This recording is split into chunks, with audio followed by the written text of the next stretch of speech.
Right. We're not even seeing the effects of these tariffs that have been imposed coming through yet. Like the companies that we're looking at, many of these companies have absorbed most of these price impacts thus far. So the consumer hasn't taken the brunt yet. We haven't seen it reflected in the prices they're necessarily paying to the full extent. When that happens, that stress on the consumer will be high. So I don't disagree if there is a rate cut that the Fed's trying to ease some of that pressure on the consumer a bit, basically coming in, giving some liquidity to the system and bringing down that negative impact. But I think the impact of the consumer is yet to be seen, and I think it could be pretty bad. We're very concerned about if that, say, 80% that isn't reflected yet to the consumer's prices, when that comes through, that could be big on not only the inflation numbers, making further rate cuts more difficult, but also the consumer stress. The consumer has been a buoy in this market thus far, and them getting hit not only with bad jobs data, but also higher prices, that could really stop a lot of this growth we've seen in the economy. And a slowing economy is something that nobody wants to see. Right. And you and I both know that consumer spending powers some 70% of the U.S. economy. So if consumers pull back their spending, certainly that impacts growth. But even if they think they need to pull back their spending, maybe they don't need to yet, but if they have a feeling that the economy is on shaky footing, that's impactful too, isn't it? Yes, you're exactly right. So there is that basically that utility kind of function, right? Where we basically look at what can I do with my money today versus tomorrow. And if they're concerned about what tomorrow might look like, and they say, I may not have a job, I may have more difficulty spending, things might be tough for me, they might take that money and not spend it. And if that spending goes down, then obviously we start to see a huge impact to businesses, and growth starts to slow down much quicker, even without maybe I'll say the train coming off the rails per se.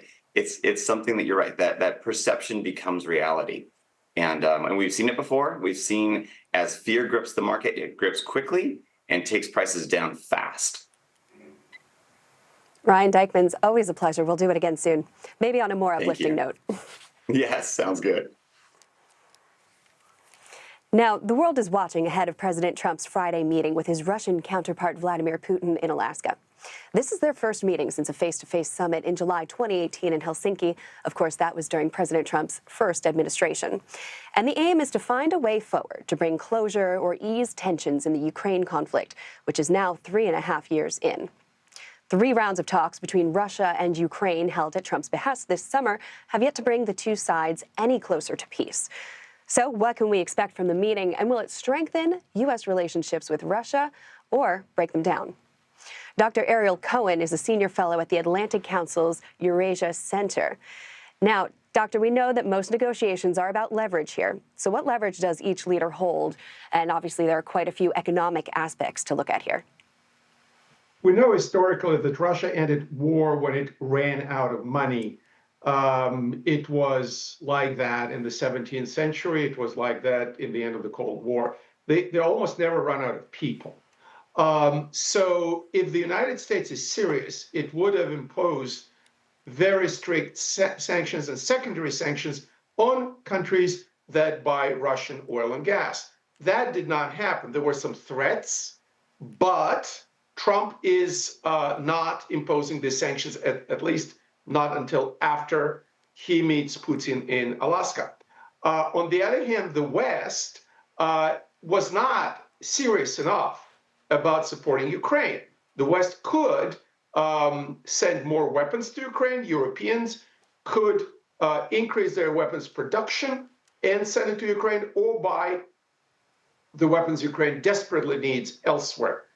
Again, this did not happen. So this war is trudging along. Some estimates that I see is that Russia lost 1 million people killed and wounded, and Ukraine probably 500 to 600,000.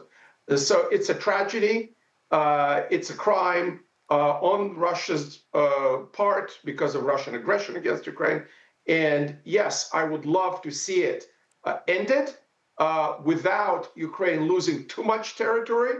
But I would say the chances are 70-30 that nothing serious will come out of Alaska.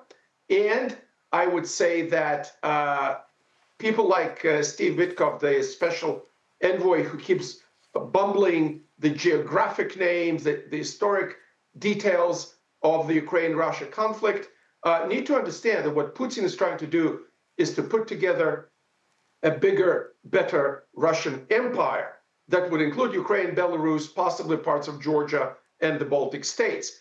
Putin wants to be the strongest power in Europe and in Eastern Hemisphere.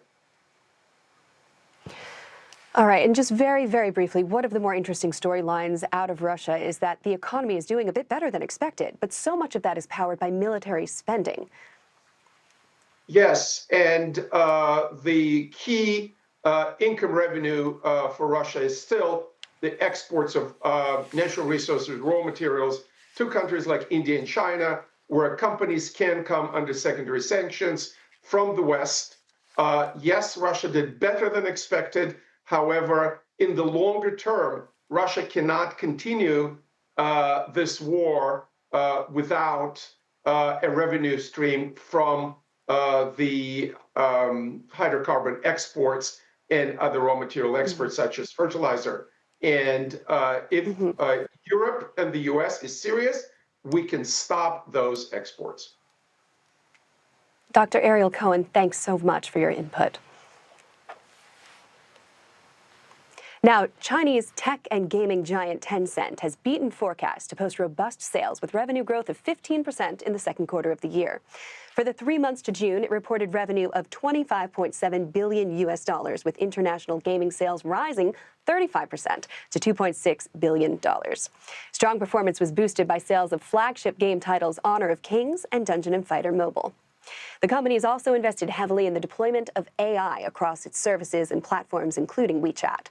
Its AI assistant Yuanbao became China's most downloaded iPhone app in March this year. That was after the DeepSeek integration and actually overtook DeepSeek's own application. Now, Alicia Garcia Herrero is senior fellow at Bruegel, and she joins me now. Curious to get your thoughts on the results today. Well, they were very positive. That's clear. It's a double-digit growth. Profits are doing very well. But there's also a warning signal in these results. And I think the warning signal first is that they're peaking in a way. You can see that there's no further acceleration. And rightly so, because there's so many constraints that Tencent has to deal with. The first is regulation. So there's a lot of pressure, number of hours online for gaming, you name it. But on top of that, there's this US-China tech competition that has brought Tencent, on the one hand, to fear for the lack of H20 NVIDIA GPUs for its own AI applications. And now, actually, once that Trump finally agreed to allow NVIDIA to send H20s at a cost, 15% tax on NVIDIA, the Chinese government is advising Tencent, which is one of the largest importers, not to use them. That would look like good news, but it's actually terrible for Tencent because the cost of using domestic chips is 6 times higher. So basically, Tencent is caught in this tech competition with the US in a way or another. And very quickly, everything you mentioned about the NVIDIA chips and the restrictions on exports to China, are we going to see that impact in the next quarter? Well, that's the thing. If Tencent follows the instructions, which are just advisory, so there is not really a legislation yet, their cost structure will increase massively on the AI platform. And on the gaming, the issue is that, there is a plateau. Tencent is by far the largest. Same with WeChat, it's 1.3 billion. So, it's everything coming together in a way. A higher cost because of the chips, but also like a plateau on the revenue. That's why I expect the second half of the year to be harder for Tencent. And is this, proof to you that this big investment in AI is paying off or has paid off already? Well, Tencent is a large investor in AI. It actually holds a lot of patents. We did research at Bruegel on that. But the reality is that it is not comparable to US tech giants. So it is very hard to keep abreast of the competition. And I think that is why these revenues that we saw, these large profits, will probably be spent in fighting that competition. So I would say that there's a long road to go for Tencent to be dominant globally. Very different thing is, of course, China, because the market is constrained or limited for foreign AI platforms. All right, Alicia Garcia Herrero, thank you very much for taking time today and talking us through the results here. And speaking of some early results, we have seen U.S. markets open now again, riding momentum that we've seen during the week on some better than expected inflation data and the prospect of a Federal Reserve Bank rate cut come next meeting in September. That's all for us for now on Business Today. You can stay with us for more business news here on BBC, and please stay tuned with us and look over at our website, bbc.com/business. Thank you and see you soon.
I was on air when the London 7/7 attacks happened.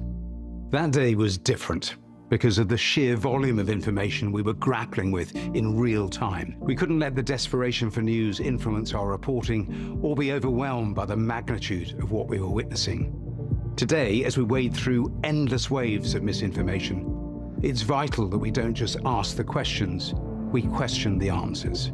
I'm Matthew Emery-Waller on Verified Live for BBC News. This is BBC News. Well, wildfires are continuing to burn across several parts of Europe.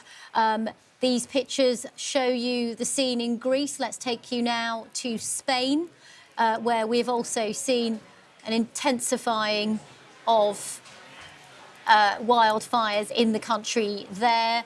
In neighbouring Portugal, there have also been intensifying wildfires as well. Well, we are showing you these pictures of Spain. Let's go to our correspondent, Guy Hedgecoe, who is in Spain as well, to get more on the situation there. Guy's in Madrid monitoring those fires. So, Guy, just tell me a little bit more about the scale of these wildfires in Spain at the moment. Yeah, I should point out I am in the Madrid region, but right in the westernmost corner of the Madrid region, bordering the Castilla y León region, which is right behind me. And that's an area that's seen a lot of the wildfires at the moment. As you can maybe hear, it's a very windy day, and that's been that wind has been influencing the fires and fueling them in many cases. At the moment, we have dozens of fires active across the country in pretty much every single region of Spain. Many of those are smaller fires which are being contained or are being stabilized by the fire services. However, there are several which are much more serious. In particular, there are fires up in the northwest of the country. So north of where I am in the Castilla y León region, particularly in the provinces of Zamora and León. And we've been told by the regional president of Castilla y León today that 8,000 residents of that region have been evacuated. They're currently evacuated from their homes, waiting to return because of the danger posed by those fires. And then also in the northwesternmost corner of Spain, in the region of Galicia, we're also seeing a very big fire in Orense, which has devoured several thousand hectares as well. And these are very rural, sparsely populated areas which are difficult to access for the fire services. And that's one of the reasons why the Northwest has been a particular problem regarding these fires. Guy, when you look at those images, they're quite striking to see. Just very briefly, some people watching this might have holidays planned in Spain. And of course, there are lots of people who live close to these areas. What is the procedure to make sure that people who live close to these fires are moved safely? And of course, what advice is being given to holidaymakers? Well, of course, Spain is used to forest fires. Sadly, it's something which happens every year. We don't necessarily see this number of them every year, but 2022, for example, was a particularly bad year when there were fires across much of the country. There is a procedure whereby the local authorities really are in control of that procedure, the regional authorities, and they decide how people should be evacuated if necessary, the warnings that are given. So each region has its own way of managing this under a fairly strict protocol. So in a number of cases, we've already seen evacuations, in fact, several thousand people evacuated in different parts of the country. That is always a precaution. It's when the fires are approaching a residential area and the authorities feel that there is enough risk for people to be evacuated and taken to nearby towns where they stay in sports halls and other public buildings or stay with relatives elsewhere. So those evacuations tend to be precautionary. We did see an evacuation of a hotel in Tarifa down on the south coast where there were a lot of tourists just a couple of days ago. Again, that was precautionary. OK, Guy Hedgecoe, thank you very much for bringing us the latest from Spain. Well, let's turn to the weather situation here in the UK, because an amber alert has been issued here in the UK as the country experiences its fourth heat wave of the year. Let's go to Regent's Park in London and join my colleague, our correspondent Charlotte Gallagher there. Charlotte, it's looking lovely where you are, but just bring us up to date on the picture across the UK. Well, actually, unusually, Regina, the higher temperatures are towards the north of England. So it's still warm here today in London. It's about 27 degrees Celsius at the moment. It's very humid, it's very sticky. But further north, it gets even hotter. So 32, 33 degrees as you get to Yorkshire, Lincolnshire, the East Midlands. So real concerns there, of course, about people's health, how people are coping in the sun. As you said, there's a health alert that's gone out, which is really asking people to take care if they're elderly or have any health conditions, or if they're very young, if they're looking after young children, to take care in the heat, drink plenty of water, stay in the shade. And making your way across London as well, particularly on the tube system, people know if they've been on it, it can get incredibly hot. There's not much air conditioning here, so people are being advised to take a bottle of water, to get off the tube at the next stop if they feel unwell. Tomorrow, however, we're expecting thunderstorms, so it's a real mixed bag this week, the weather. So if you're trying to plan your outfit, Regina, you might have a bit of trouble. So it's baking today, 27 degrees, tomorrow wet and thundery in many places. Luckily, Charlotte, I'm in the warm, cool, dry studio for the moment. That's Charlotte Gallagher, who is in London's Regent's Park for us. Well, Charlotte mentioned that Yorkshire was one of the parts of England that could be impacted by this heat wave more than others. So let's go straight to Yorkshire and join Gareth Davies, who runs the North Yorkshire Water Park. Gareth, it looks very lovely behind you there. But just first of all, just tell us how hot it is where you are and how hot it's predicted to get. Yeah, of course. Good afternoon. Well, we're sitting around about 29 degrees at the moment, but we are due to top 30 by the end of the day, just towards evening. There is a slight sea breeze where we are today, which is just keeping the edge off a little bit. So while it's absolutely stunning, the movement of the air is just keeping everyone a little bit cool. Good for your business, though, I suppose, Gareth. People want to just jump in the water. Just tell us how that's affected you and what people are trying to do to cool off where you are. Yeah, of course. Well, we have seen the busiest day of the year so far, which was rightly so, being the hottest day. So we have got over 1,000 people on activities today, which is absolutely fabulous, and it's what summer is all about. again, people want to get out and into or onto the water on days like today, and like other water parks around the country, ideally suited for this. So being safe is also paramount. Now, Gareth, serious questions aside, because of course there are concerns, people have to hydrate properly, they have to make sure that they stay cool. But the notes that I've got about you tell me that you have launched the UK's tallest inflatable unicorn. So I can't let you go without asking you about that. So are we able to see it, Gareth? And if not, just tell me more about it. Unfortunately, I'm on the other side of the park, but it is that big that you can probably see it from space. It is the biggest and largest inflatable unicorn. We've got 3 of them. There's a small, medium and large one. And it's one of our Aqua Park offerings that we brought in this year. And it's called the Unicorn Splash Park. And it's ideal for all ages, adults, children alike, to go out, have fun in the water, jumping, bouncing, sliding, and having an absolute whale of a time. And we are very proud to home it here in North Yorkshire Water Park. Just on a serious note, though, of course, when people go to the water in the heat, the hot weather, there are safety concerns as well. We always know what they are, but it's always worth repeating them, isn't it, Gareth? So I wonder if you could just tell us about some of the safety briefings you yourself have to issue to people, and also what people in the wider area, given that you live on the coast, are taking heed of. Yeah, well, of course, obviously, first and foremost, we advise everyone to go where the supervision. Lifeguard supervisions and monitoring is vital. But again, people just want to cool off. And it's fine when you're feeling warm, but jumping into water, the temperature will be cold. And it's cold water shock that then people panic with. And it's about staying calm and going somewhere where there's other people about that can raise any alarms. Beaches and obviously water parks where we've got trained personnel that can supervise and monitor people safely being able to enjoy the water. The dangers are there, but it's about people being vigilant and, again, going to recognised areas to be able to pursue the water sports and activities. OK, Gareth Davis from North Yorkshire Water Park, thank you very much for joining us here on BBC News.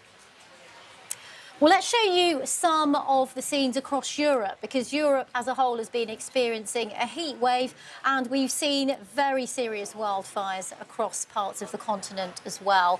These are images that show you Greece, Patra in Greece, and flames swept into the city overnight. Homes have been destroyed, cars and vehicles as well. And in Greece as a whole, thousands of people also been evacuated from the tourist islands of Chios and Zakynthos.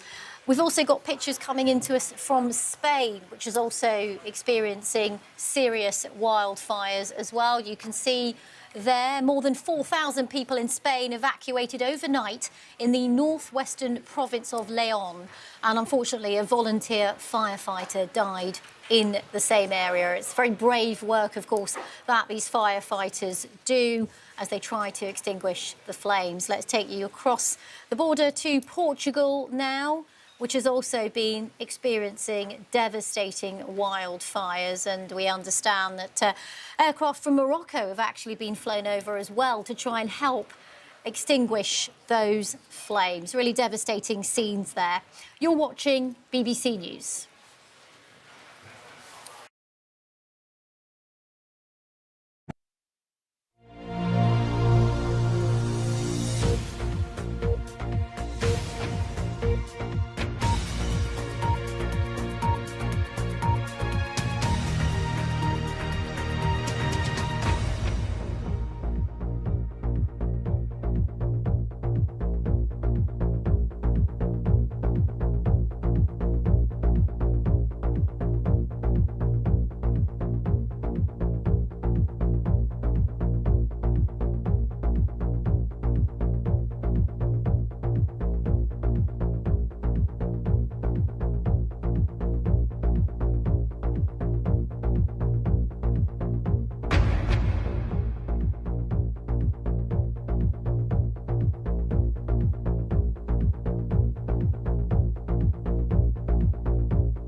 The girl who walked into the BBC in 1999 as a trainee would not have believed the experiences that I have had. When I first started covering women's sport, many people weren't terribly interested. The first time I realised that the women's game had progressed as much as it has was when England played at Wembley for the first time ever. Wembley Way is packed with supporters. We just walked down there to get to the stadium. To turn around and look around that stadium, packed out. You do try to be impartial as a journalist, but I'm not ashamed to say I shed a tear on that day. They had achieved something every little girl now dreams of. Representation is incredibly important because you've got to see it to be it. I've been incredibly privileged to have had a front seat to watch women's sport grow into this incredible force. And now we've got the next generation waiting in the wings to hopefully take it further.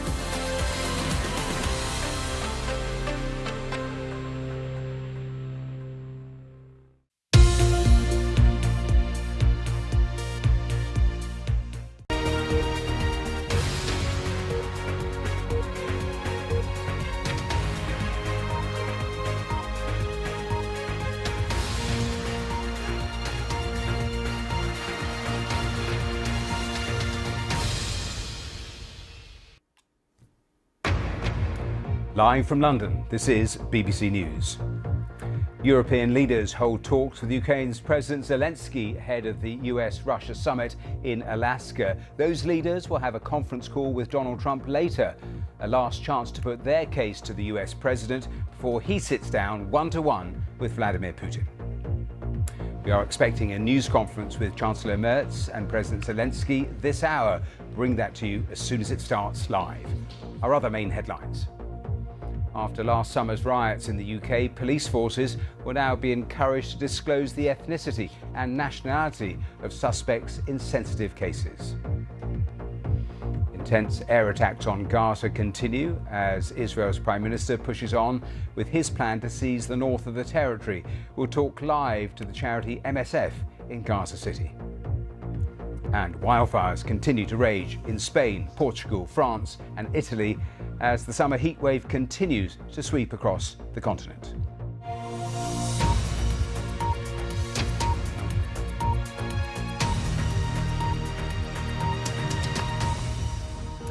Hello and welcome to today's Verified Live. President Zelensky is in Berlin as Ukraine and European leaders prepare for virtual talks in the countdown to President Trump's meeting with Vladimir Putin on Friday.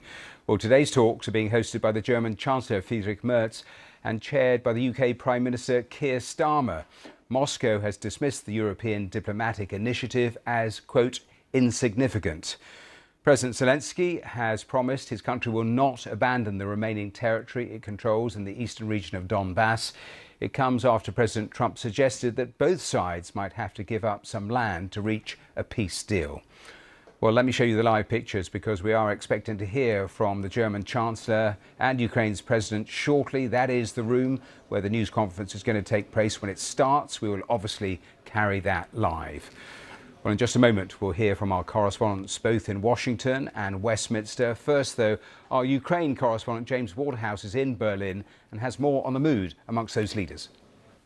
Well, this is about putting on a united front. We've seen President Zelensky's helicopter arrive earlier. He's currently in discussions with Friedrich Merz before this big virtual conference taking place this afternoon. It will see European leaders sit down with US President Trump ahead of his own planned meeting with Vladimir Putin later this week. There is a real fear and concern here that Russia will make demands which are not changing when it comes to the seizing of more Ukrainian territory in return for a ceasefire. And the concern here is that Ukraine nor Europe is going to be represented at that meeting. Now, the tone seems to be warm. Donald Trump described European leaders as great ahead of this meeting in an online post. And what will be discussed will be the very difficult subject, I think, of territory and the swapping of territory, which President Zelensky has tried to resist. He said, look, we can't just hand Russia more territory because it will use that land to mount further attacks in the future. So the core question now is, will Donald Trump listen to his European friends ahead of this meeting with Russia, which could well determine the very course of what is going to be a long and complicated peace process?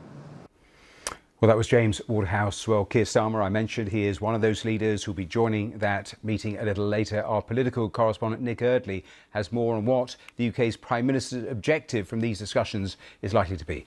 It's to put over Vladimir Zelensky, President Zelensky's arguments, to say that a deal can't just be imposed on Ukraine, that it has to be allowed to choose its own path. And frankly, as one number 10 official put it on Monday, Vladimir Putin can't be trusted as far as he can be thrown. I mean, the UK and its European allies have been pretty united on this over the last few months. They've got President Zelensky round the table as we speak to try and thrash something out that they can then put to President Trump.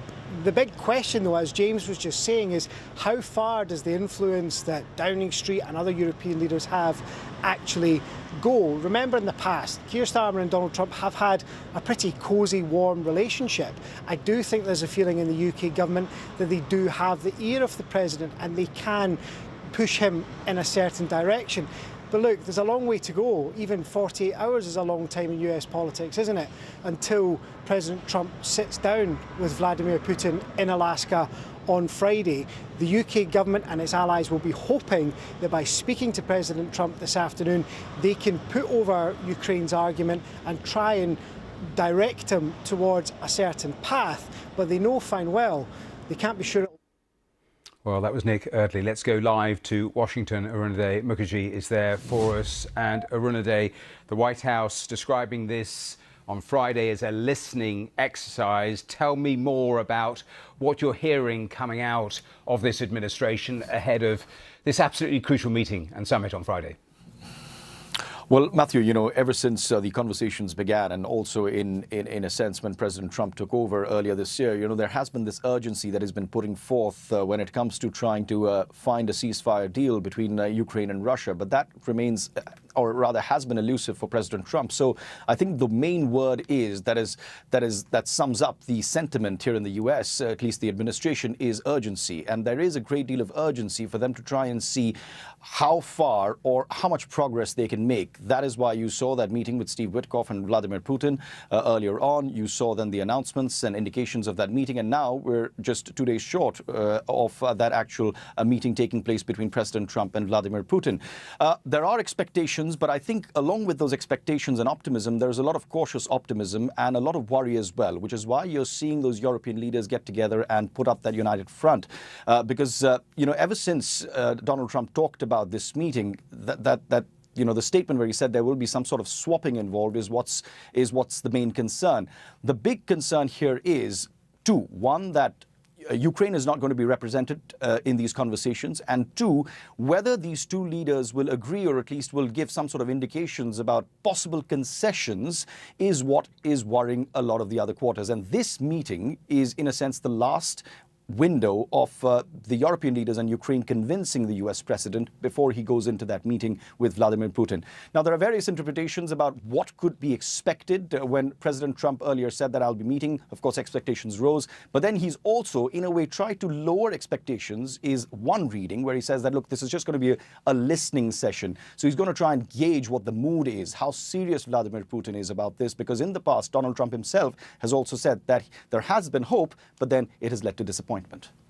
Arunade, thanks very much. As you've been speaking, we're looking at pictures of Emmanuel Macron. He's there in the south of France. He hasn't been talking yet about Ukraine. He, of course, will be one of those leaders joining that conference call with Donald Trump a little later. So we'll continue to monitor that. Don't forget that news conference is coming up with President Zelensky and the German Chancellor also in the next few minutes. But let's speak live on the programme to Ambassador Daniel Fried, Distinguished Fellow at the Atlantic Council, who was formerly Assistant Secretary of State for European and Eurasian Affairs and US Ambassador to Poland.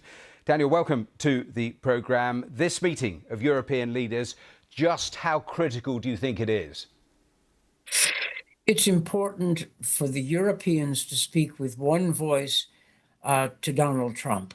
And I believe that Zelensky may be included in this, and that's also good. The European position on Ukraine is both strong, solid, and credible. And the Europeans are going to be carrying a lot of the responsibility for a settlement post-war.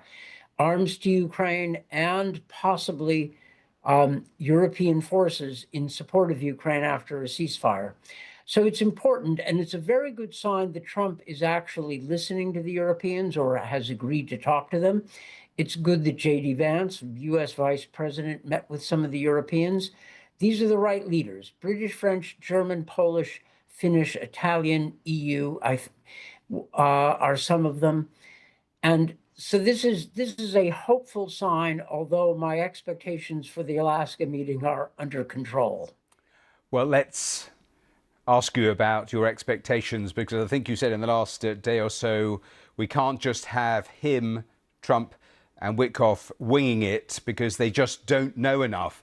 How concerned are you by just even the basics, the knowledge that the president has about the territories involved in the East, who actually controls them, the implications of his territorial swaps that he has been openly talking about? Well, you saw last Wednesday that Steve Witkoff, the special envoy, either misheard or was misled by Putin in their meeting.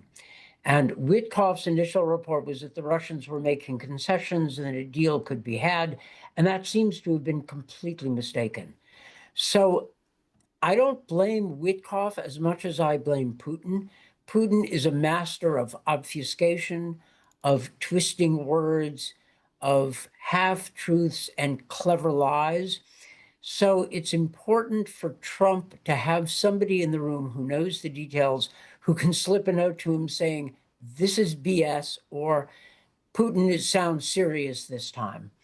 It's not Trump's fault. He can't be expected to master all the details of every issue, but he needs not to wing it with somebody like Putin who's going to play games with him. This is not rocket scientist. We know this. This is what the Kremlin does. So knowing that, Trump needs to set himself up for success and needs to push back at Putin and not be wrong-footed by Putin each time. I've seen it described as European leaders trying to prepare for the least worst option. What do you think the least worst option is? And what is the worst scenario as well? Well, the worst scenario would be the U.S. agreeing to actual Russian annexation of Ukrainian territories. Terrible for us to agree to them, and also terrible to allow Ukraine's security to be subject to a Russian veto. But look, I understand why you're talking about the least worst option, but there are some good options out there, and we shouldn't simply assume that the Americans are incapable of striving for them. For example, a ceasefire in place, maybe with some adjustments, maybe not, but a ceasefire in place, no recognition of Russian annexation, and security for Ukraine could be the makings of a lasting peace. And if he doesn't, sorry to interrupt you, but if he doesn't get those things, because of course secondary sanctions, we haven't seen those really kick in. You have the Blumenthal-Graham bill that keeps staying there in the wings, waiting to actually get to the floor. What should the president do if he doesn't make headway here? Because Michael McFaul, former ambassador to Russia, was saying Trump has already given Putin 3 gifts, a meeting with the president of the US on US soil, and no Zelensky. Well, you've put your finger on the big problem. The U.S. has leverage, and we're letting it slip away. Instead of walking up to the line of pressure on Putin and then walking back, Trump should make clear to Putin that the time to deal is right now, and that Putin and Russia will suffer some pretty bad consequences. We can squeeze the Russians. We can reduce their income from oil sales. We can enforce the technology restrictions. We can ensure that Ukraine gets a steady supply of weapons. We can make clear to Putin that he's not going to divide the U.S. and Europe, and he's not going to get the U.S. to walk away. Once we do that, Putin may be in a more reasonable state of mind. Oh, and I would throw in that President Trump can tell the Coalition of the Willing, the British-French-led group, that the U.S. will have their back, and if they support Ukraine's security after an armistice by putting in forces, we will have their back. That's a pretty good message to Putin that he can't count on U.S. weakness. So stop thinking about what Putin's going to do to us. Start thinking about what we're going to do to him until he allows a decent peace in Ukraine. Dan Fried, great to have you on the programme and have those thoughts. Thanks so much for joining us. Well, I was showing you pictures a little earlier of Emmanuel Macron talking there in the south of France. Just let me tell you a few of the things he's been saying. He has said in the last few minutes that Donald Trump has said that he wanted to obtain a ceasefire in Ukraine during his meeting with Putin on Friday. He has also said that President Trump has said that any territorial issues can only be negotiated with Ukraine. So President Zelensky will be heartened by that last bit that I've just read out. But a couple of the conversations that clearly Emmanuel Macron has already been having with Donald Trump just emerging there. And I'm sure all of that is going to be fleshed out in this conference call that is going to be held a little later with those European leaders, with President Zelensky, and this, of course, their last opportunity to bend the president's ear, to put the case to him before that one-on-one meeting on Friday. Let's continue with this. We're still waiting for that news conference, by the way. As soon as it starts and there's movement, we'll return there to Berlin. But let's speak to John Locke, who's head of foreign policy at the New Eurasia Strategy Centre and previously in charge of managing NATO's information office in Russia. I say that, and as I say it, the news conference is about to get underway, so apologies to John. Perhaps we'll come back to him in a moment or two, but you can see the two leaders. They're putting on their headsets for translation, the microphones. Let's put them up and hear what those two have to say to the journalists there. Im Kanzleramt in Berlin. Herzlich willkommen. Ich freue mich sehr, Volodymyr, dass wir das heute auch gemeinsam mit den Videokonferenzen durchführen konnten, nämlich genau heute. And that we could carry out the video conference together here. Today is the 13th of August. Mauerbaus im Jahre 1961. It is the day the Berlin Wall was built.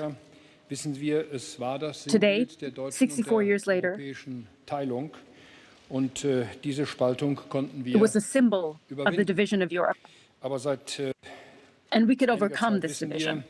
Seit 3,5 Jahren der russische Angriffskrieg in der Ukraine hat 3.5 years die ago, europäische Teilung wieder the Russian invasion of Ukraine opened up that der division of Vereinigten Europe Staaten, again. Donald Trump will nun Gespräche über Frieden in der Ukraine in Gang US setzen. President Donald Freitag Trump will sich in will Alaska start discussions with President Putin in Alaska in Anchorage about bringing the war to an end. Entscheidungen getroffen werden.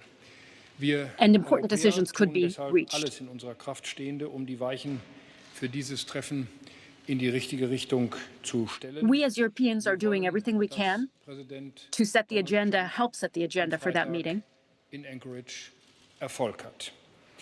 Vor dem We're hoping that Alaska-Treffen Donald war Trump es mir has wichtig, success in that meeting mit in den Anchorage. Partnern in der Europäischen Union und unseren Freunden aus der Ukraine und Amerika zusammen die Voraussetzungen für dieses Treffen zu besprechen. Wir haben uns heute We spoke with our zunächst partners ausführlich mit in Europe den and the US to Kolleginnen talk und about Kollegen aus the Frankreich, parameters for this meeting. Großbritannien, Polen, Italien und Finnland sowie mit With the Ursula UK, von der Leyen, Poland, Antonio Costa Finland, und Mark Rütte abgestimmt. and with Diese Mark Rutte, Abstimmung the war Secretary General of Volodymyr NATO. Zelensky von Anfang an einbezogen, was President ich sehr Zelensky was part begrüße. of Wir this haben meeting from the sodann beginning. gesprochen. We Wir spoke werden together with im President Anschluss Trump. jetzt gleich unsere Beratungen unter der Leitung von Präsident Macron und Premier Starmer im Kreis der Koalition der Willigen fortsetzen. Das We ist will, Teil in a moment, eines continue sehr the discussions intensiven with Dialogs, President den wir Macron in of den France vergangenen Tagen and UK geführt Prime Minister haben, Starmer as in part of vielen the coalition of the Einzelgesprächen und willing. in sehr unterschiedlichen Formaten. In Alaska müssen grundlegende europäische und ukrainische Sicherheitsinteressen gewahrt bleiben. Das war die In Botschaft, Alaska, die wir heute als Europäerinnen security und interests of Europäer Europe and dem Ukraine amerikanischen Präsidenten must be Trump protected. mit auf den Weg gegeben haben. Und ich kann sagen, wir waren That is uns part of what we sowohl discussed in with der President Bewertung Trump. der Ausgangslage als auch in dem erreichbaren Ziel für den kommenden Freitag sehr einig. Wir We haben were verdeutlicht, together wie stark wir in Europa on the conditions of this engagiert sind. meeting and the Deutschland goal allein for this hat meeting on Friday. seit 2022 rund 40 Milliarden Euro an Militärhilfen mobilisiert. Wir haben in der Europäischen Union bisher 18 Sanktionspakete We have geschnürt. Wir sind 18 also sanctions höchst aktiv packages in der that we put together on Krisendiplomatie. Europe denn wir wollen, dass der Friede We have worked in hard on Europa crisis diplomacy. wiederhergestellt wird. Wir haben unsere We wichtigsten want to ensure Punkte that im Europe Kreis is der part of Europäerinnen und this Europäer leadership. bereits am Samstag in einer gemeinsamen Erklärung formuliert, die ich selbst auch angestoßen habe.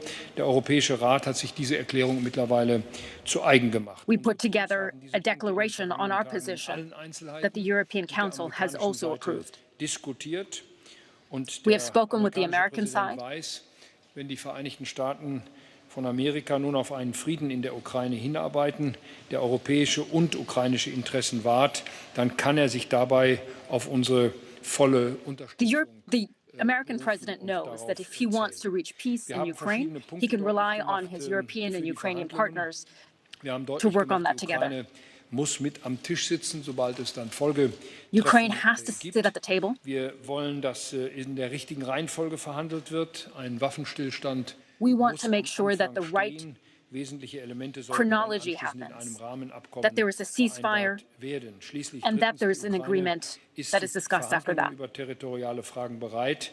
Dann muss aber die sogenannte Kontaktlinie der Ausgangspunkt sein und eine rechtliche Anerkennung russischer Besetzungen steht nicht zur Debatte. Der Grundsatz A legal recognition of Russian ownership of this territory Viertens, Verhandlungen müssen cannot robuste happen. Sicherheitsgarantien für There Kiew have to be robust umfassen. Die ukrainischen security Streitkräfte guarantees. müssen imstande sein und bleiben, die Souveränität ihres Landes wirkungsvoll The zu sovereignty verteidigen. Sie müssen auch of langfristig Ukraine auf westliche has to be respected. auf westliche Hilfen anzählen können. Fünftens, Verhandlungen müssen Teil einer gemeinsamen transatlantischen Strategie sein. Dann können sie Negotiations have to be part of a larger transatlantic strategy. auf starke Unterstützung für die Ukraine und notwendigen Druck gegen Russland setzen. Das heißt, And it has to be part gibt of es in Alaska keine necessary Bewegung pressure auf on der Russia. russischen Seite, dann sollten und müssen die If Vereinigten there is no Staaten und die movement Europäer den on the Druck Russian side, erhöhen. Präsident Trump we kennt diese Position, and er teilt the sie US sehr have to put more pressure on weitgehend. Russia. Und deswegen kann President ich sagen, Trump wir haben ein knows wirklich his position ausgesprochen konstruktives and largely agrees with Gespräch it, miteinander gehabt. Wir haben and we had a Präsident good Trump conversation with das each other. Allerbeste gewünscht. Wir haben verabredet, dass er We unmittelbar wished President Trump all the best.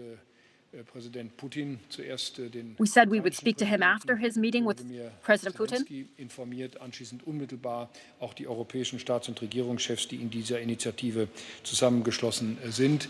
Es gibt Hoffnung auf Bewegung. Es gibt Hoffnung auf einen There is hope for movement. There is hope for peace in Ukraine. aus gemeinsamer europäischer We're Sicht, doing aber everything auch aus deutscher Sicht alles, from jede European Chance zu and nutzen, German auch auf perspective diplomatischen Wege nun ein to give Ende any dieses chance schrecklichen through diplomacy Krieges to end this terrible war. Thank you. Дякую дуже, Фрідріх. Дякую. Thank you very much, Friedrich. Thank you, Germany. Thank you for inviting me.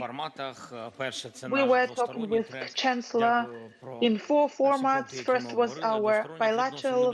We have been speaking a lot about bilateral agreements, and we are very grateful to Germany for helping Ukraine, for making it stronger, to help our air defense. Really, really grateful. Then we were talking on the level of European leaders. This was also a conversation with the American president. Was about the future safety and safety of infrastructure of our country. First of all, I want to thank all of our partners, Giselle, and we were talking to President Park today, and von der Leyen and Mark Rutte from NATO, and Macron from France, Meloni from Italy. All week we were having all these very intense communications, dozens of calls between all of us, European leaders, between Europe and the United States, between all of us and all leaders from all over the world, and all they want one thing: peace, peace in Ukraine, peace in Europe, and peace in the world. Today, all of our joint positions were presented to the President with the President of the United States. First, we have a coordination conversation where we discuss the 5 principles that Mr. Merz has now announced. I wanted to thank him. This is all about our negotiations. Everything regarding Ukraine needs to be discussed with Ukraine. We have to be part of this conversation. First of all, is ceasefire, security guarantees we need to know. By the way, President Trump has supported us today, and US is ready to support us. Second, Russia doesn't have any veto right for Ukraine members in any alliances. Third are sanctions and increasing sanctions on Russia if they are not agreeing to ceasefire. This is very effective and they are working. Yes, we have been discussing the situation on the battlefield. I've told the American president and all of our Europeans written, Putin is bluffing. He is trying to push all over. He is pushing all over the front line. Russia is pretending they can occupy entire Ukraine, but this is not true. Also, he is saying that sanctions are not important and they are not working. But I am sure that sanctions are effective. They are harmful for Russian economy. Yes, this is true. Russia has more weapons, especially artillery. But also, they have 3 times more losses in people. I have been talking to Trump, European colleagues, that Putin doesn't want peace. He wants to occupy our country. And we understand it. Putin cannot fool us. We need to pressure him. Sanctions not only from the US, but also from the European Union. Together, our union of partners can really stop Putin's war. We were discussing the Alaska meeting. We really hope that the ceasefire, immediate ceasefire, will be one main issue. During this meeting, President Trump has been talking about it. Then he suggested that he will contact me immediately after his Alaska meeting, and he will tell me about all results, if there are any results, and then we will discuss our steps together. Now we have the coalition of the willing for peace, and this is our aim, peace is our aim, and we are working towards it. Thank you very much for everyone who helps us, and glory to Ukraine.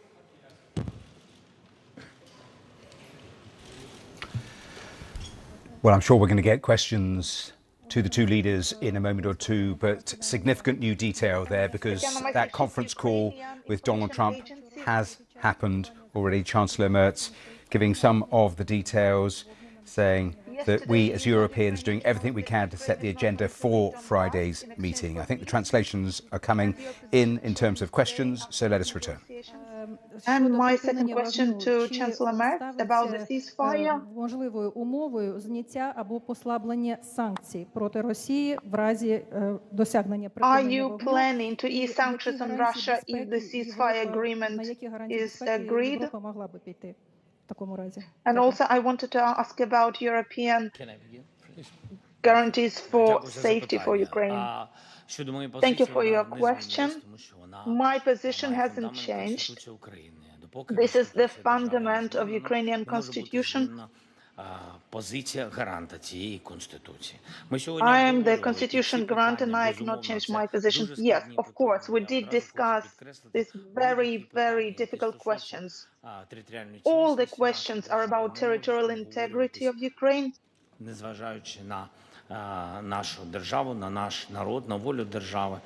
Cannot be discussed without taking the will of our people of Ukraine, and people of Ukraine have said that they want territorial integrity.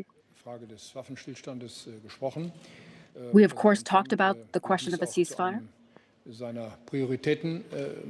President Trump will make this to one of his priorities on Friday in his talks with President Putin. I hope very much that it comes to an agreement because until now, all conversations in the last 3.5 years with President Putin have been answered with further military offensives.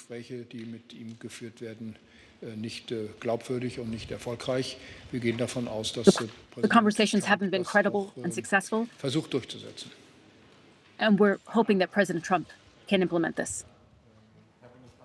Eine Frage im Zusammenhang mit den Sicherheitsgarantien. Habe ich das richtig verstanden, dass Präsident Trump zugesagt hat, der Ukraine Sicherheitsgarantien zu geben? Und wie würden die aussehen? Und Did I understand correctly that President Trump will give security guarantees? And are Europeans willing an Herrn Präsidenten Zelensky to help with this? And a question to President Zelensky.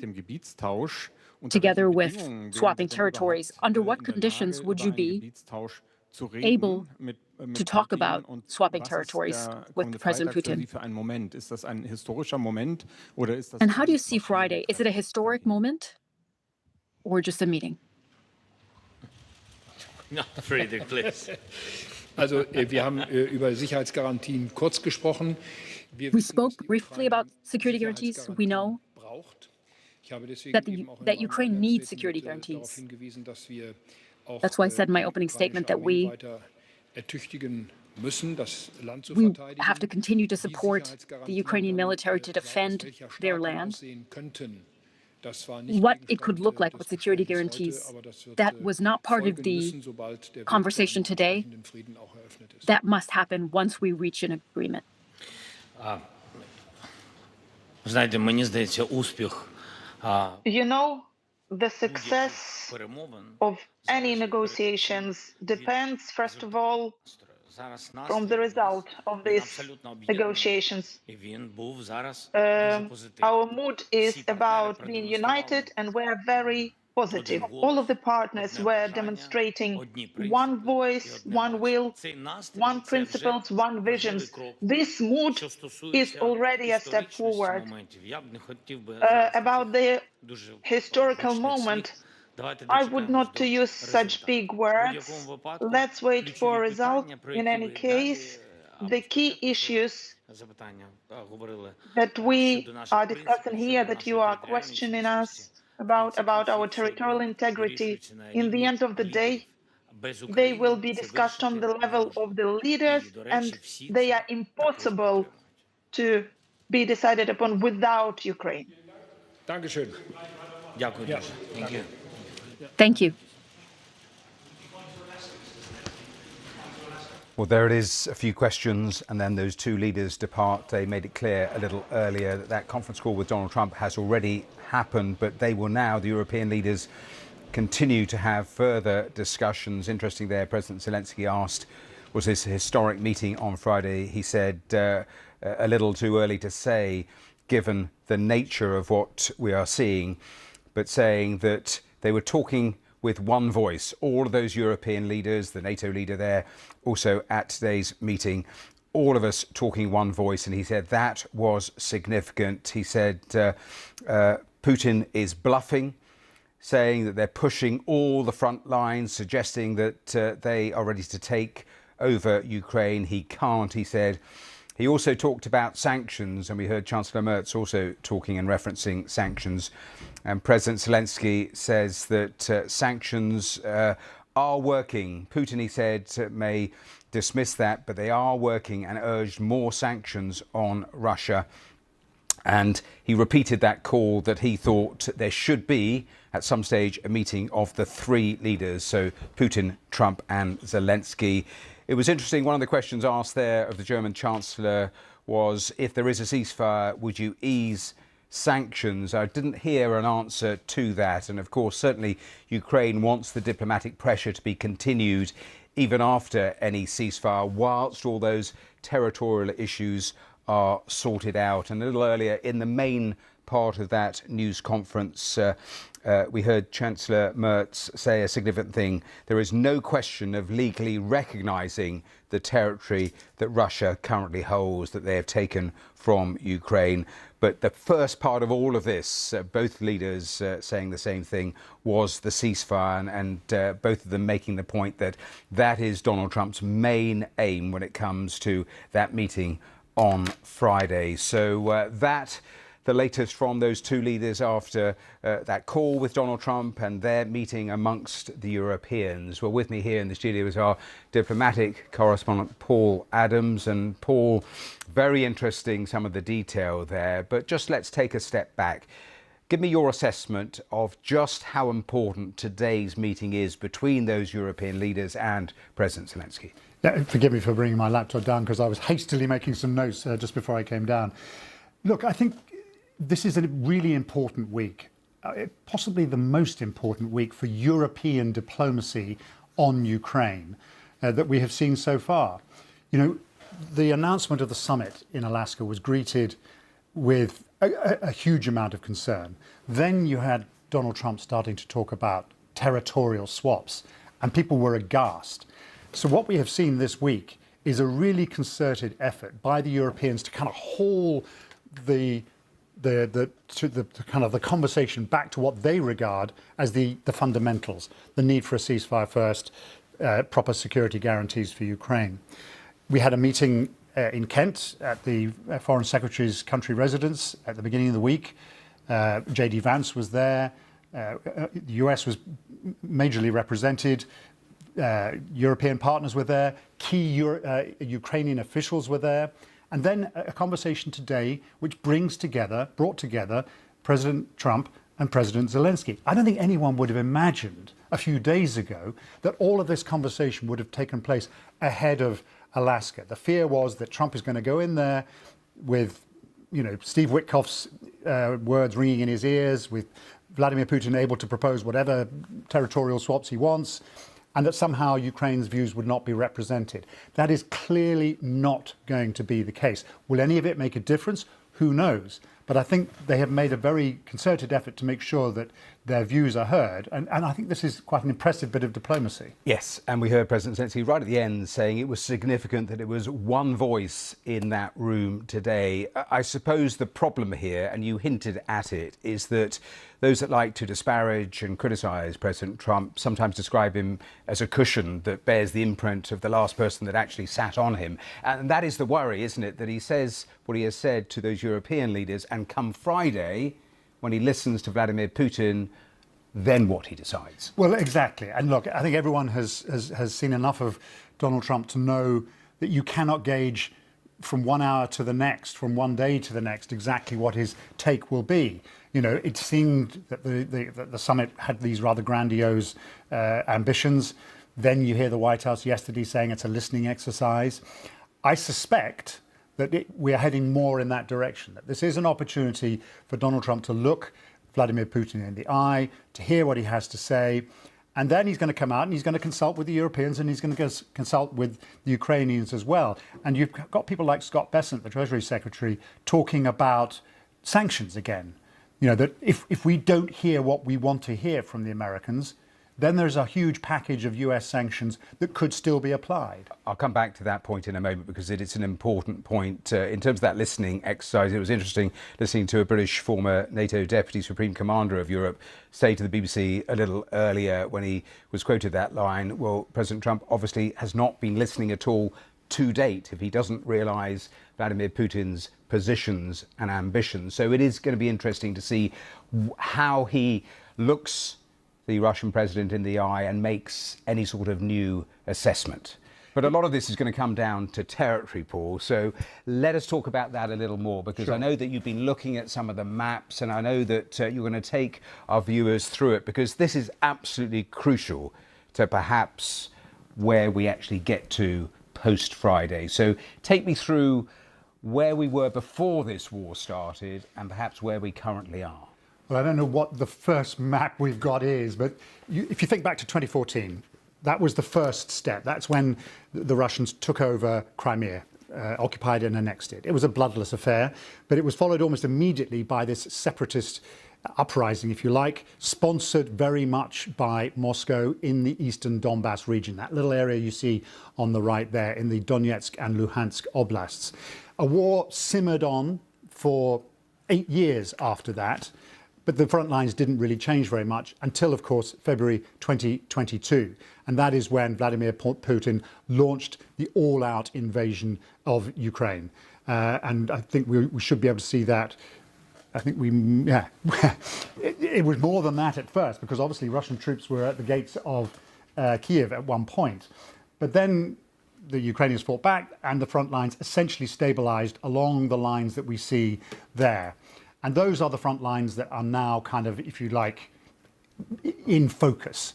Because according to some reports of the Witkoff-Putin meeting last week, Vladimir Putin is suggesting, well, Ukraine should vacate the remaining bit of the Donbass, the bits of territory in the Donetsk and Luhansk oblasts that Ukraine still controls, and where, by the way, the Russians are pushing very hard this week, should vacate those areas entirely.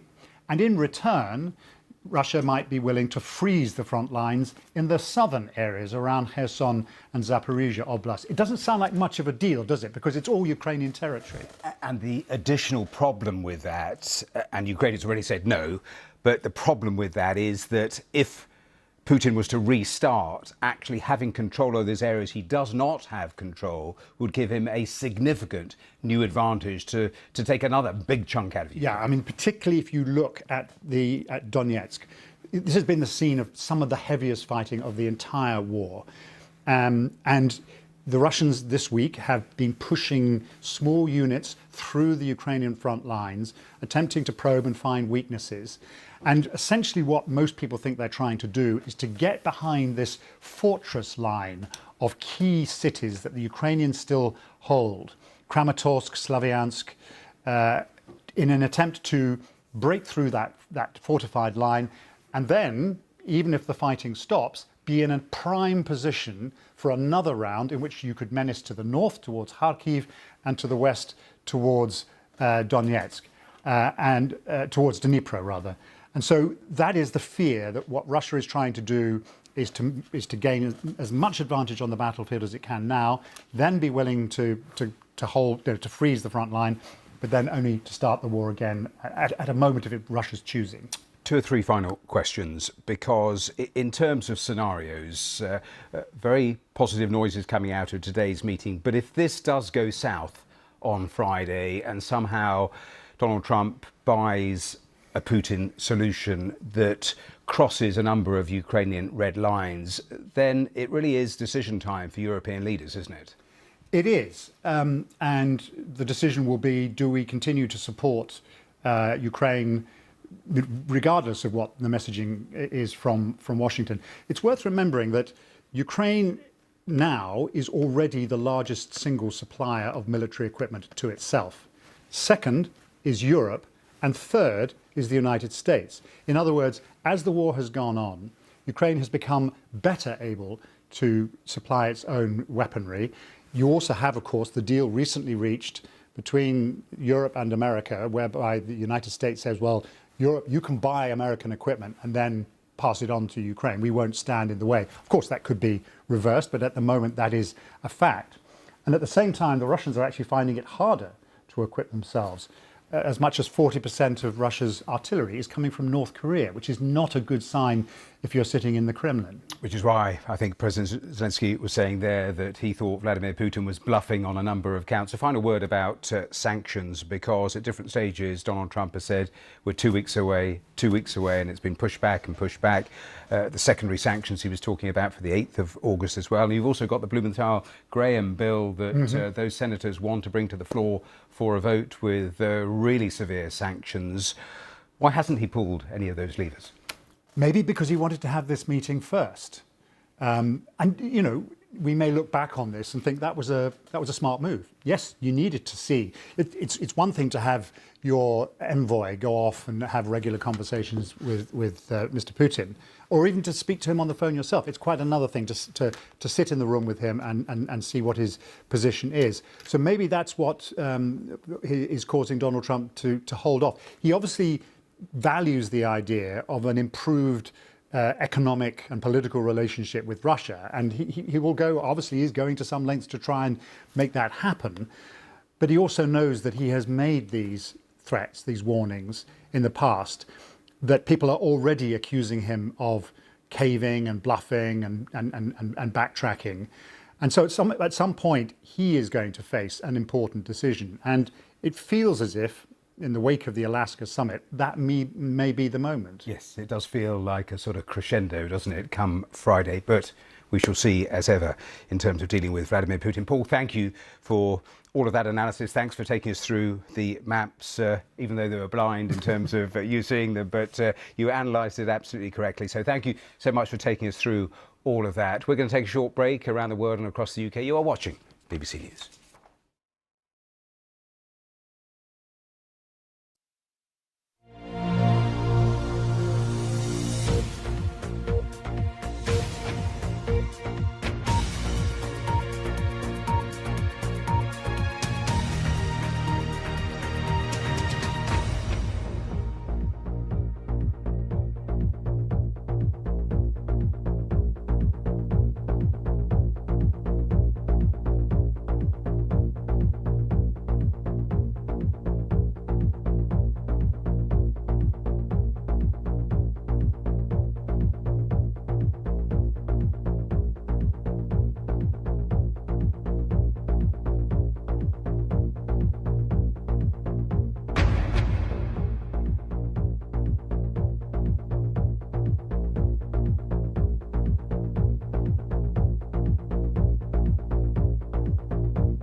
Welcome back to Verified Live here on BBC News. Because we were taking that news conference a little late to sport, we're going to round all the sport up of the day. Ben Croucher is here with us. Ben, good afternoon. Good afternoon to you, Matthew. The top flight seasons are not even up and running in most of the major leagues across Europe, but already the first piece of silverware is up for grabs in Italy a little later on Wednesday. Paris Saint-Germain, they're taking on Tottenham Hotspur in the UEFA Super Cup. That's the annual meeting between the winners of the Champions League and the Europa League. And now PSG produced one of the most impressive displays in winning the Champions League last year for the first time. That new young-looking squad looked like they could become a force for years to come. Now, Spurs, they were fourth bottom in the Premier League, but they beat Manchester United in the Europa League final in Ange Postecoglou's final match, ending 17 years without a major trophy. Well, for tonight, Yves Bissouma's been left at home as punishment for persistent lateness. Dominic Solanke is expected to be fit as he bolsters an attacking lineup, shorn of James Maddison and Dejan Kulusevski. It'll also be a first competitive fixture for Thomas Frank, who replaced Ange Postecoglou during the off-season. Our senior football correspondent, Sami Mokbel, joined me from Udine in the last hour to look ahead to the game. When there's a trophy at stake, there's always a level of expectation, and Tottenham will always, for Tottenham fans, will always believe that they should be there or thereabouts for winning the major trophies. That hasn't happened. Notoriously, as we know, for the past 17 years, though they did get that monkey off their back in May with that euphoric night in Bilbao where they won the Europa League. But this isn't a trophy from just to throw away.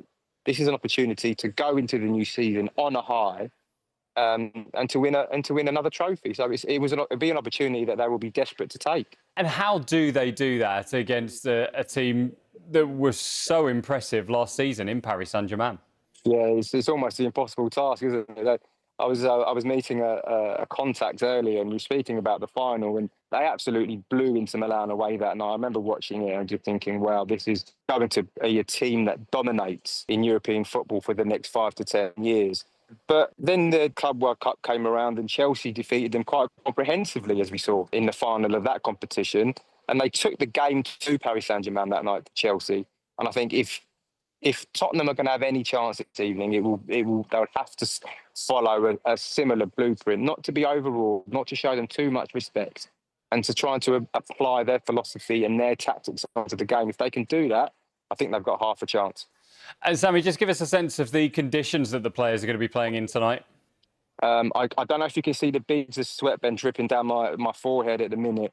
Hopefully, the temperature will drop for the players, but it's roasting at the moment, and it will be a little bit cooler tonight. But there will be tough conditions, and it will be something that will be a factor in this game for sure.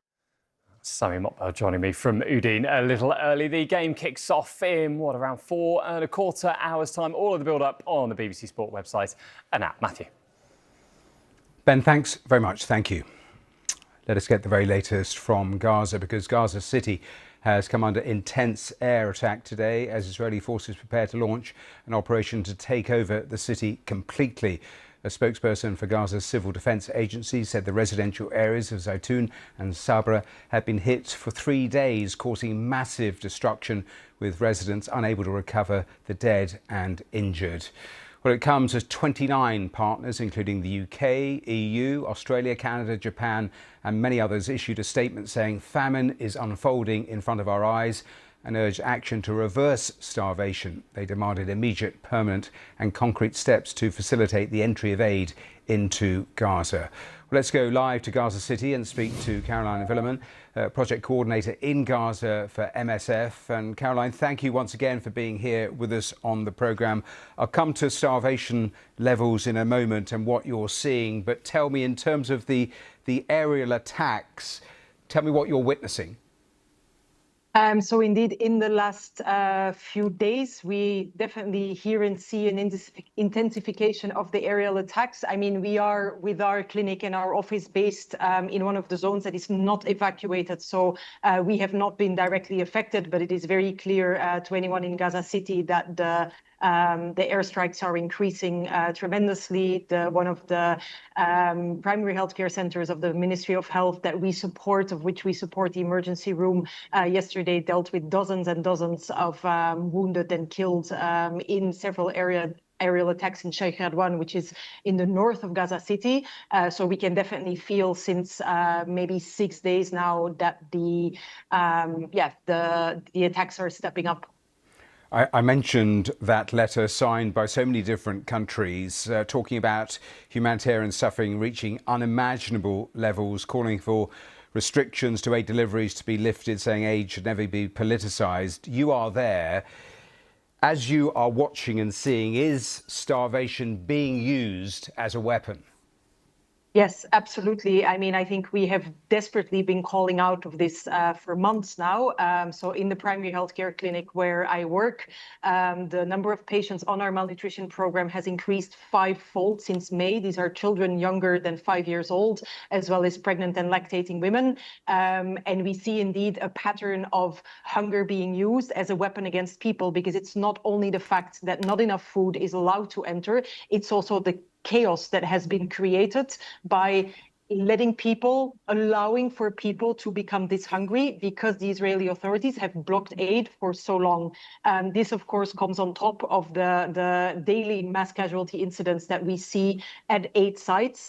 So the ones of the Gaza Humanitarian Foundation in the south, but also in the north where I am, whenever we see the trucks entering the Zikim border, desperate people, hungry people go towards these trucks and they get shot at. I spoke a few days ago with a patient in one of our facilities. The man has lost his arm and was shot in the back because as he left one of the sites where he was able to take some flour, he was shot by snipers. And this is the devastating, cruel reality that we see here every day.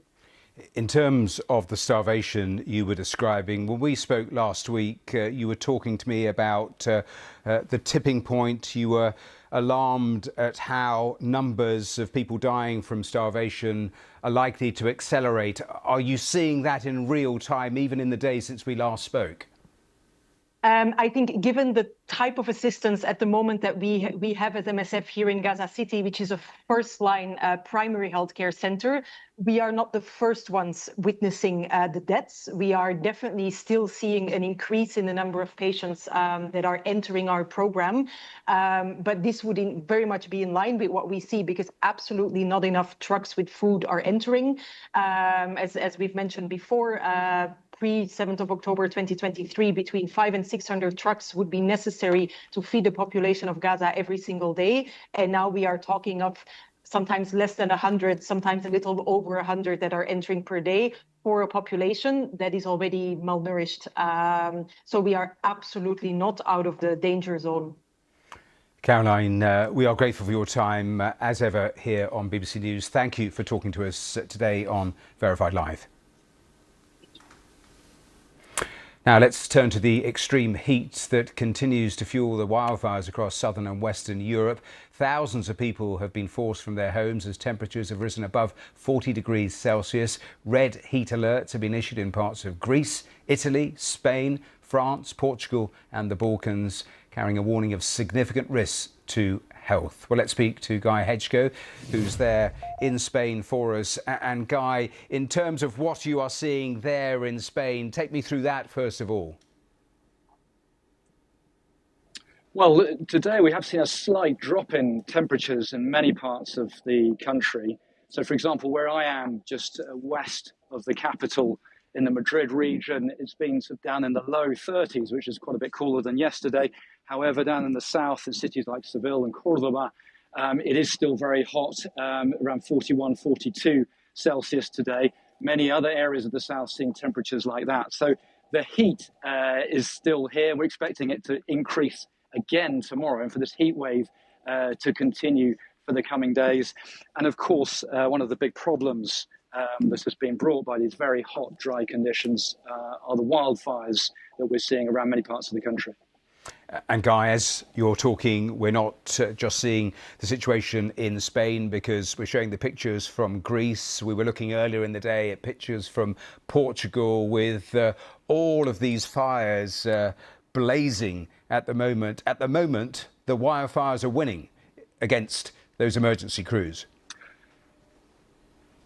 Yes, and that has a lot to do with the weather conditions. I mean, what the wind does is absolutely crucial. For example, here in Spain, we've had a couple of what are called dry storms, where it looks like it's going to rain. There are clouds that gather, the wind picks up, and then it doesn't rain, and that just fuels the fires further. So, for example, up in the northwest of Spain, in the Galicia region, also in the Castilla y León region, north of here, we've seen some very big fires. For example, in Castilla y León, 8,000 people are currently evacuated from their homes as a precaution. And the high-speed rail link between Madrid and the northwest of the country has been interrupted for a second time in 2 days. So you can see those are some of the effects of these fires.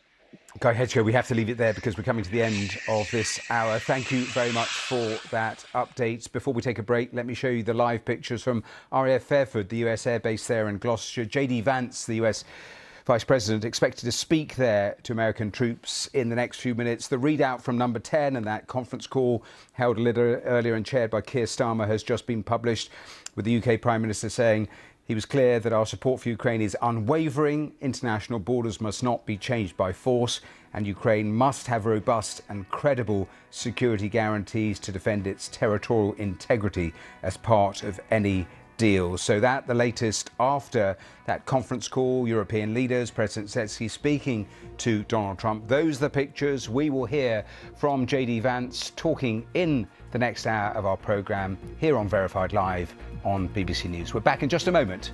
Don't go away.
Live from London, this is BBC News.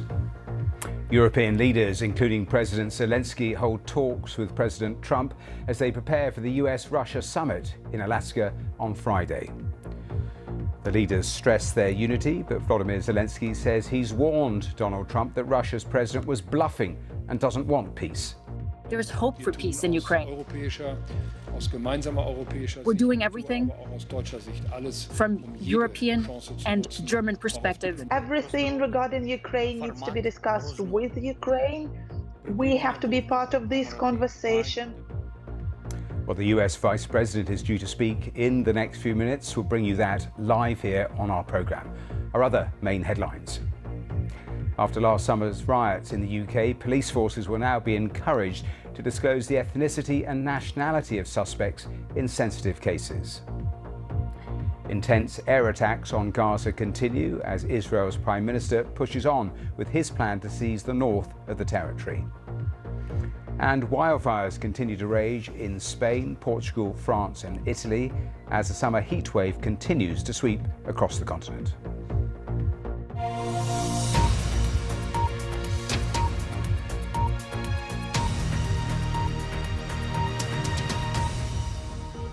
Hello and welcome to today's Verified Live. Ukraine's President Zelensky says the US is ready to support us after a call with Donald Trump and European leaders.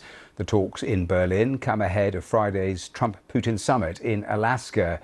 Well, they're being hosted today by the German Chancellor Friedrich Merz and chaired by the UK Prime Minister Keir Starmer. Moscow has already dismissed the European diplomatic initiative as insignificant. Well, the German Chancellor talked to the media in the last hour and said that sovereignty of Ukraine had to be respected. He also said more pressure would be needed if there was no movement from Russia. The American president knows that if he wants to reach peace in Ukraine, he can rely on his European and Ukrainian partners to work on that together. Ukraine has to sit at the table.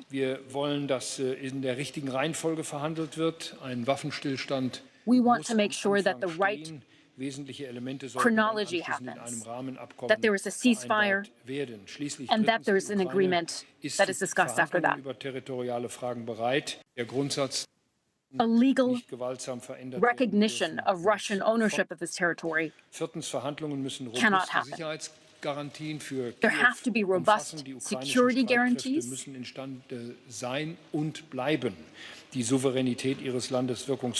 The sovereignty of Ukraine has to be respected. Negotiations have to be part of a larger transatlantic strategy. Starke Unterstützung für die Ukraine und notwendigen Druck gegen Russland setzen. Das heißt, and it has to be part of necessary pressure on Russia. Dann sollten und müssen die If there is no movement on the Russian side, we and the US have to put more pressure on Russia. President Trump knows his position and largely agrees with it. And we had a good conversation with each other. We wished President Trump all the best. We said we would speak to him after his meeting with President Putin. There is hope for movement. There is hope for peace in Ukraine. We're doing everything from European and German perspective to give any chance through diplomacy to end this terrible war. Well, alongside the German Chancellor was, of course, Ukraine's president. Now, he spoke about the importance of security guarantees and said if a ceasefire isn't agreed, then Russia should face more sanctions. Everything regarding Ukraine needs to be discussed with Ukraine. We have to be part of this conversation. First of all, is ceasefire, security guarantees we need to know. By the way, President Trump has supported us today, and US is ready to support us. Second, Russia doesn't have any veto right. for Ukraine members in any alliances. Third are sanctions and increasing sanctions on Russia if they are not agreeing to cease fire. I've told the American president and all of our European friends, Putin is bluffing. He is trying to push all over. He is pushing all over the front line. Russia is pretending they can occupy entire Ukraine, but this is not true. Also, he is saying that sanctions are not important and they are not working. But I am sure that sanctions are effective. They are harmful for Russian economy. Yes, this is true. Russia has more weapons, especially artillery. But also they have 3 times more losses in people. I have been talking to Trump, European colleagues, that Putin doesn't want peace. He wants to occupy our country. And we understand it. Putin cannot fool us. We need to pressure him. Sanctions not only from the US, but also from the European Union. Together, our union of partners can really stop Putin's war. We were discussing the Alaska meeting. We really hope that the ceasefire, immediate ceasefire, will be one main issue. During this meeting, President Trump has been talking about it. Then he suggested that he will contact me immediately after his Alaska meeting, and he will tell me about all results, if there are any results, and then we will discuss our steps together. Well, the latest in the last 60 minutes from that news briefing. I want to show you the live pictures coming to us from Fairford, because that's the US Air Base, and in the next little while we're going to see the US Vice President J.D. Vance. He, of course, has been in the UK on a trip. He saw the Foreign Secretary just a few days ago, and he is going to talk to American troops there at Fairford in Gloucestershire. And so we are monitoring that. We shall see if he talks about Ukraine and the latest positions that we're hearing coming out of the White House and Donald Trump after that conversation with European leaders. So we have those pictures coming into the BBC. As soon as there's movement there, we'll obviously return. But I also want to bring on to the programme our political correspondent, Harry Farley. He is waiting to talk to me in Westminster. And our correspondent in Washington, Arunade Mukherjee, also waiting to talk to me. I'm going to head to Westminster first and to Harry, because Keir Starmer chaired that meeting between European leaders. What is Number 10 saying that came out of that?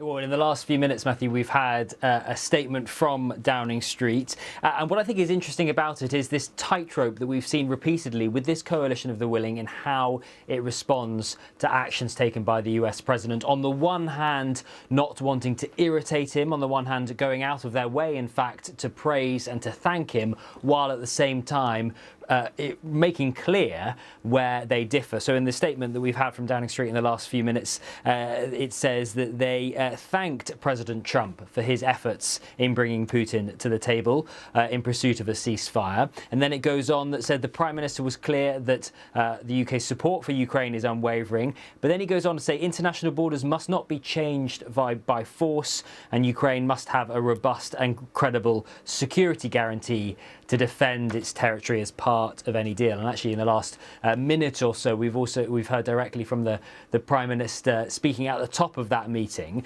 and he said there had been some real progress in relation to security guarantees. He didn't elaborate on that. We don't know any details of what that means, but he said that it was this coalition, this group of countries, including France, Germany, Italy, Poland, Finland, that coalition stepping up, but alongside the backing of the US. So I think it'll be interesting to see if any further details of what that security guarantee, what progress towards that might look like. But on the one hand, Downing Street, as I say, going out of their way to thank, to praise the US president, while also being clear on areas that they differ, particularly on this, on the idea of any talks about borders and ceasefire coming alongside a security guarantee, and that borders must not be changed by force. Harry, I'll come back to a couple of those points in a moment. On security guarantees, in that news conference, Chancellor Merkel saying that we spoke briefly about security guarantees. We know Ukraine needs security guarantees.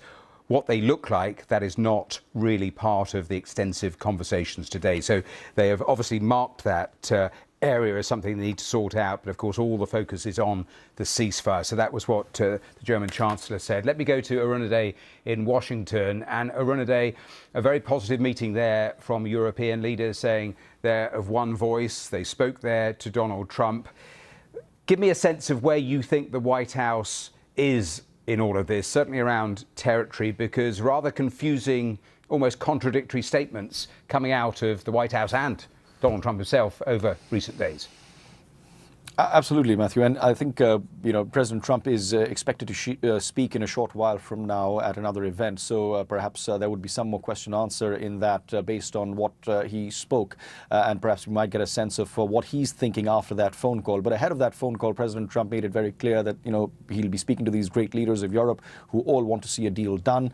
He's been talking about this. And essentially the messaging from the White House is that, look, this needs to happen with a great deal of urgency. But having said that, a statement from President Trump yesterday was significant, where he said that, look, this is also just going to be also a listening exercise. He's going to get a sense of where Vladimir Putin is, how serious really he is the messaging from there. But now, based on this meeting with the European leaders, the intention, of course, was to, wish President Trump for that meeting, but also make it very clear that these are the non-negotiables when it comes to Ukraine and the European leaders, making that message very clear to the US president. So Donald Trump will be going into that meeting knowing what is something that would be agreeable and what would be not, especially in the context of what he's already said, talking about the swapping of territories, which has been the real concern, which is why you've seen those very strong statements coming out of Ukraine as well as the European leaders who've talked about the sovereignty of Ukraine cannot be questioned. That is very clear.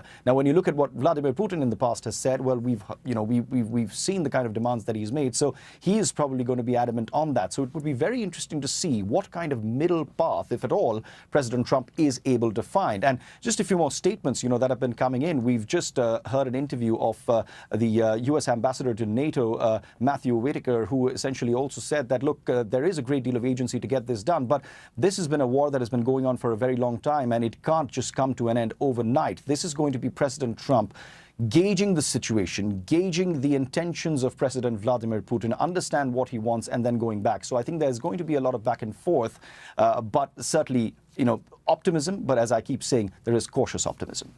Arunade, returning to what we were hearing out of Westminster, Keir Starmer saying there's a viable chance of reaching a ceasefire in Ukraine, but also Britain stands ready to increase pressure on Russia if necessary. Where do you think Donald Trump is when it comes to sanctions, to pressure, if there is not real headway on Friday? Because Putin, of course, is the master of muddying the waters. Look, to that, I'm just going to directly talk about what Scott Bessent, the Treasury Secretary, had to say earlier on, where he made it very clear all options were on the table. He said President Trump is a leader who is able to create leverage for himself when he has these kind of negotiations.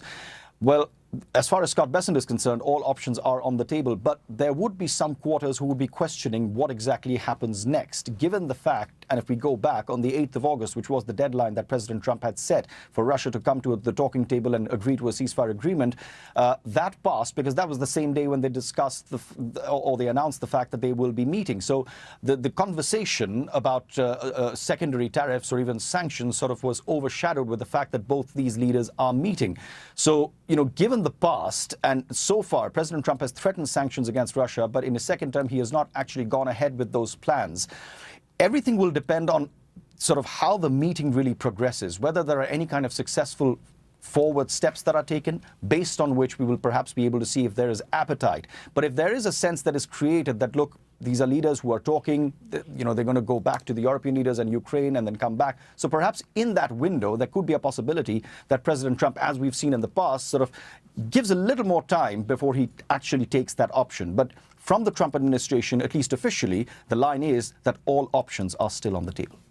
Harry, a question about sanctions. I just read out what the Prime Minister has said, but it was interesting in that news conference, Chancellor Merz was asked if there is a ceasefire, would sanctions be lifted? And that's a really interesting point, because I was mentioning to Arunade that Putin was a master of muddying the waters. If we get to a situation where there is some sort of progress, I suppose, certainly from what the White House has suggested in the past, they're quite keen to push business interests with Russia. So are we clear where we are with sanctions when it comes to Europeans?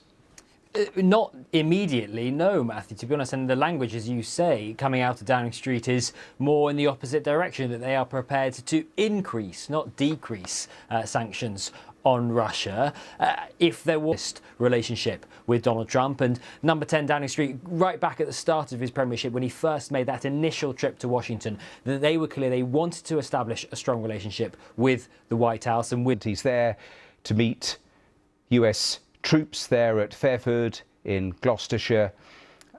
When he gets to the microphones, I'll put the microphones up, but of course he's been in the UK for a number of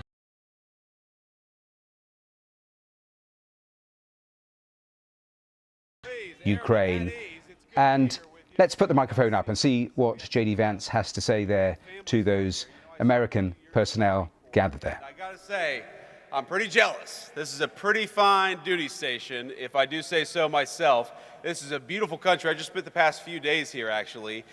Some meetings, some downtime with the family, and we've had a very, very good time here in England. The United Kingdom, of course, is one of our great allies, so I think I speak for all the Pathfinders here. Is that right? When I say, and all the Red Dragon folks as well?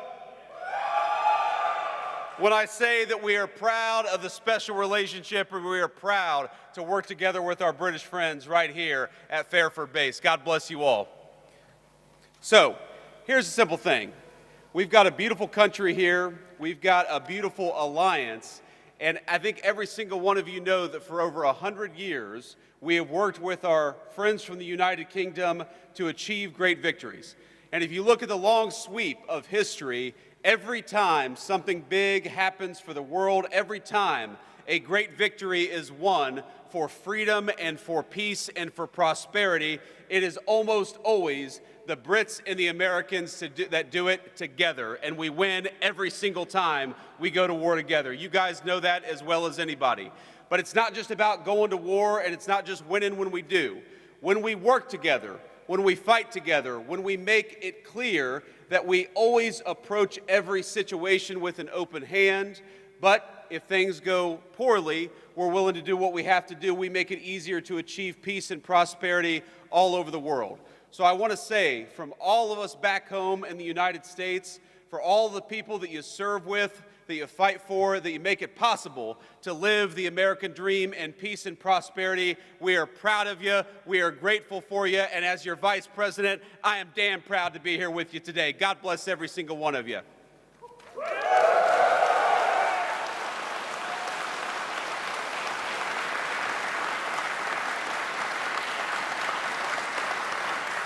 Now, it would be impossible for me to list every single thing that has happened just from this single base over the past 100 years, from World War I to our operations against terrorists in Yemen, the history of this base, of its mission, of all of the things that we've done with our friends from the United Kingdom. It is a very, very proud tradition. So I won't try to list everything that we've done, but you guys know the mission, you guys know the story, and you guys know the history. We have done so much with our English friends, with our friends from the UK, and I started I started the week at a place called Chevening with the Foreign Secretary of the United Kingdom, further south in the country in a county called Kent. And what we did is we worked on one of our most important shared security goals in Europe, which is the end of the war between Russia and Ukraine. The President of the United States came in 6 months ago, and I just talked to him right before I came on the stage, and he said very simply that we are going to make it our mission as an administration to bring peace to Europe once again.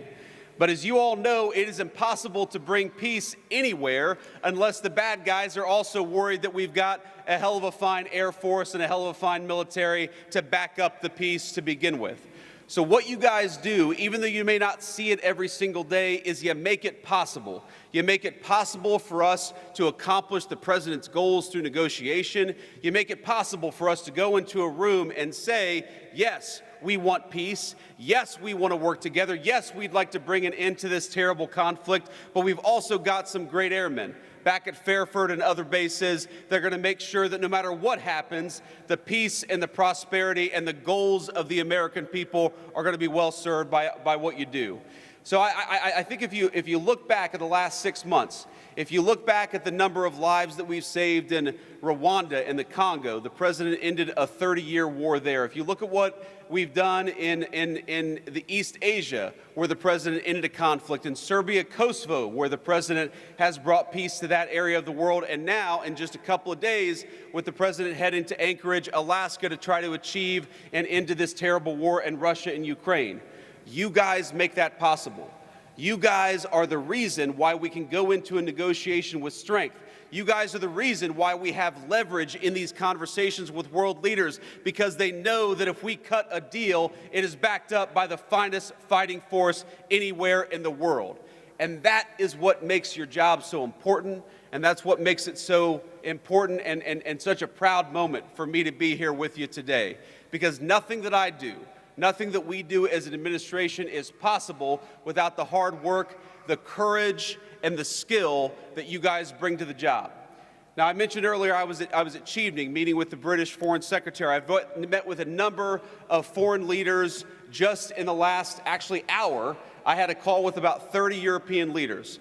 And over the past couple of days, I've met with a number of leaders across the UK, across political parties, across the generations, because that's one of the great things about the UK's special relationship with the United States is it cuts across political alliances, it cuts across political parties, it cuts across generations, because we've been working together for literally centuries. And you know what every single person that I meet often tells me? They tell me about how impressed they are by the skill, by the determination, and by the dedication of the American military. You all are what make it possible for us to do what we do. When Marco Rubio, our great Secretary of State, goes to engage in some diplomatic negotiation, he knows that he's got the great people of the Secretary of Defense standing behind him. And that fact, the fact that people are impressed by you, the fact that so many people are frankly afraid of you, is why we're able to do what we do as an administration. So I just want to say from the President of the United States, who again I just spoke to, and he told me to give